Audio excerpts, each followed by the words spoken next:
Hey guys, it's Aman. And Christina From Our Our Rich Richest Journey. Have you guys ever had really terrible financial advice that's been given to you? Yes. I hear it all the time. And in this video, we're gonna focus on 6 different terrible pieces of financial advice that we've actually heard, and we're gonna discuss why you should not follow it. Number 1 is don't use credit cards. We hear this all the time. Yeah, and I think it's really good intention. Yeah. And people think that if you use credit cards, you'll be spending too much money, you won't keep track of it. And that could potentially be true. But if used responsibly, there is a lot of benefits associated with credit cards. Yeah, credit cards have allowed us to travel for free. Even credit cards have things like travel insurance or car insurance that is included with your card. So those are great things, or great benefits associated with credit cards. And credit cards also help establish good credit. If you're utilizing your credit cards correctly, and if you've also seen our credit utilization video, you can see that by utilizing them responsibly and correctly, you can boost your credit score. Number 2 is closing unused credit cards. You definitely don't want to do this because it hurts you in 2 ways. 1, it reduces your amount of available credit. And number 2, it ends your credit history. If you have a long amount of history with a credit card and you close it, you lose all that credit history.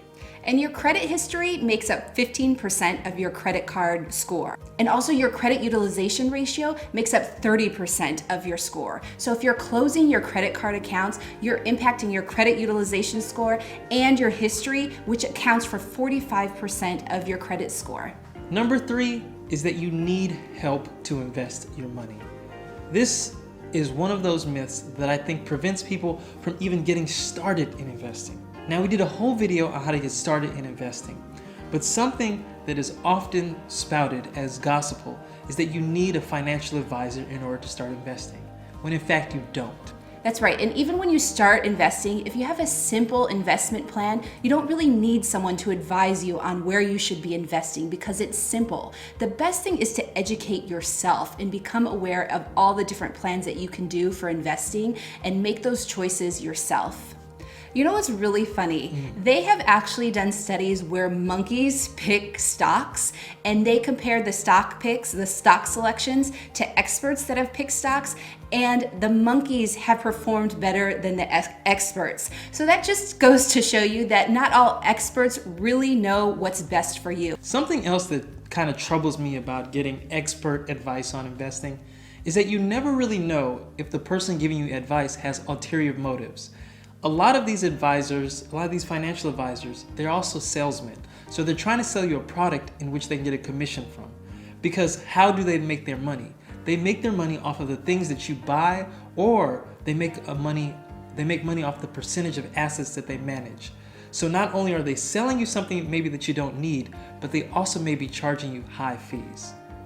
And the 4th piece of advice is buying a used car versus a new car. Now, I just want to clarify that we might not always get this specific advice where people are telling you to buy a new car, but I think based on society, we have this pressure that we have to buy it new, it has to look nice, brand new, shiny, right off the car lot. And I'm telling you, that is a terrible thing to follow. People will also buy new cars versus used cars because something may go wrong with their old car.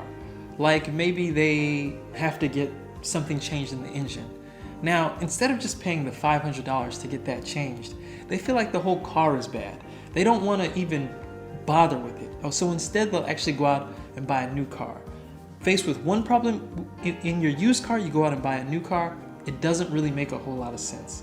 Cars are a depreciating asset, and as soon as you buy a brand new car and take it off the lot, you lose a lot of the car's value just from that alone. So what you want to do is wait for somebody to buy that car, you wait off the parking lot, I guess in the street somewhere, and then you buy it from them. But seriously, you can buy a used car literally months after someone has just bought it because they realize that maybe they didn't want it or something happens in their life. That's the used car that you want to target. And we're not just talking about used cars also. You can rely on public transportation and save even more money, or there's the concept of Uber and Lyft where you can save a lot of money.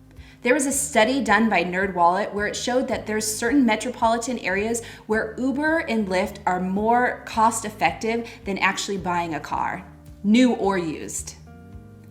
Number 5, in terms of bad financial advice, is to always keep a credit card balance. Now, I don't know where this came from. I was told this when I first got my credit cards, that I have to keep a balance, maybe because it somehow establishes that you're paying your credit, You have something to pay on or something? Yes, but it's really not great advice, because when you keep a balance, you're paying interest on your credit card. So you're paying more because of the things that you purchase. The best thing is to buy what you need with your credit card and pay it off in full.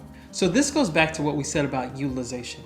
And if you pay your credit card off before the statement date, your utilization shows 0. And a 0% utilization will boost your credit score significantly. And our last piece of bad financial advice is that buying a house is a good investment. So depending on where you buy your home, it can be a lot cheaper to rent. Actually, it can be a better investment to rent than it is to own. The norm should not be to buy a house in every situation. So you should really go back and study your metropolitan area and run the numbers. So we're not saying that one is better than the other, but we're saying a blanket statement that a house is the best investment is completely false. You really have to run the numbers, because in some cases, renting may be a better option for you. So there have been cost comparison studies that show renting versus buying a home. And renting, if you can rent for a lot cheaper than it would be for the cost of the home and invest that money instead, the savings that you would make, then you can actually earn a lot more money than you would if you bought a home. Because sometimes people don't think of all the costs associated with purchasing a home. It's not just the cost of the home. Yeah, there are a significant amount of costs that go totally untalked about when people are talking about purchasing a home. One for sure is maintenance. People have no idea how much money is spent on maintenance before they own a home. That's an unknown. But as a renter, maintenance is something that you don't really have to worry about. In addition to maintenance, there's also taxes, HOA, PMI, and then of course the mortgage. But there's also the upfront costs of buying a home. There's the inspection fees, the appraisal fees, the loan doc fees, the application fees. There are a number of fees that are very expensive. Now, as opposed to when you go to rent a home, you just have to pay your first and last. That's almost it. In this video, we just dispelled 6 money myths. We're gonna come out with a part 2 about 6 more money myths that you should really question. If you like this video, please give us a thumbs up, subscribe to our channel, and join the journey.